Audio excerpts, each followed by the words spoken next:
Sunod-sunod na nagkakilala ang mga bata at nagsimula na din silang mag-aral.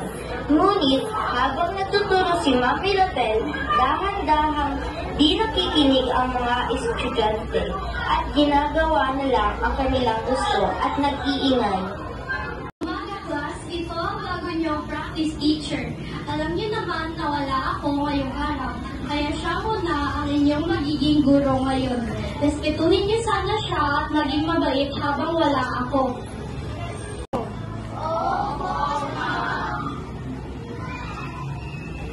Magandang umaga ulit mga bata.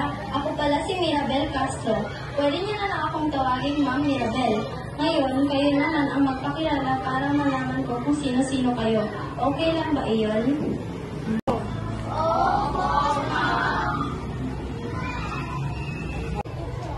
Sige, pwede bang mauna ka?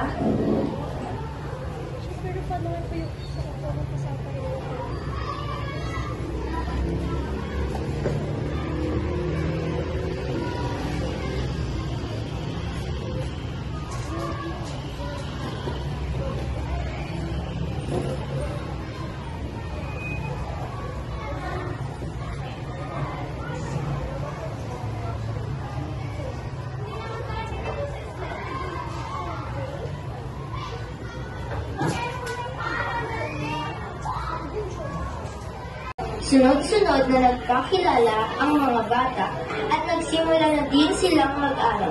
Ngunit habang natuturo si Ma'am Mirabel, dahan-dahang di nakikinig ang mga estudyante at ginagawa na lang ang kanilang gusto at nag-iingay.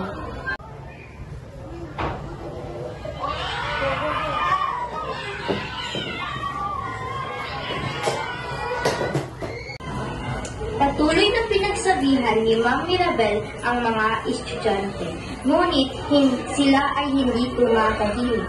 Nang tumagal, natapos na ang klase at nagslituwian na sila. Dumating na din si Ma'am Curly at tinanong si Mirabel kung anong nangyari sa araw niya. Sinabi naman ni Mirabel ang kaguluhan ng klase. Ganun ba? Sige, pagsasabihan ko sila bukas. Magandang umaga, class. May gusto akong itanong sa inyo bago tayo magsimula. Naging mabait ba kayo kahapon? Oo, ma'am. Pero hindi niyo ito tinupad at nag-ingay buong araw. Kaya gusto ko ay humingi kayo ng paumanhin sa Ma'am Mirabel. Naintindihan niyo ba? Oo, ma'am.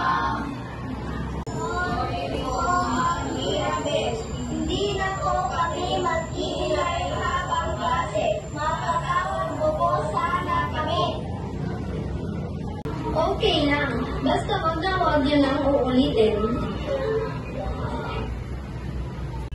Ang paggalang ay may papakita natin sa pamamagitan ng pagmamalasakit o care sa ating kapwa. Ang pagtulong sa iba, pag-aalaga sa may sakit, o pakikinig sa mga magulang ay ilan lamang sa mga halimbawa nito. Mahalaga rin na may pakita natin ang pag-aalala o concern sa ating mga magulang, mga kapatid at ibang tao. Ang pagiging maalalahanin ay nagdudulot ng magandang relasyon sa ating kapwa-tao. Ang pagpaparaya o tolerance ay isa ring uri ng paggalang.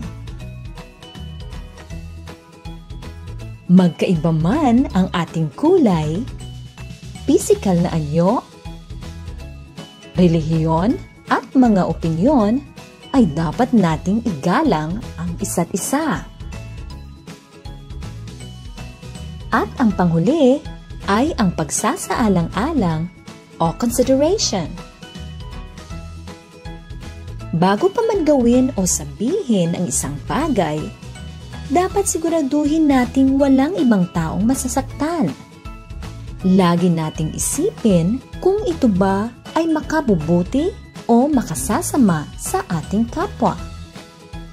Kaya mga bata, laging tandaan, ang paggalang sa iba ay maaaring ipakita hindi lamang sa salita, kundi gayon din sa gawa.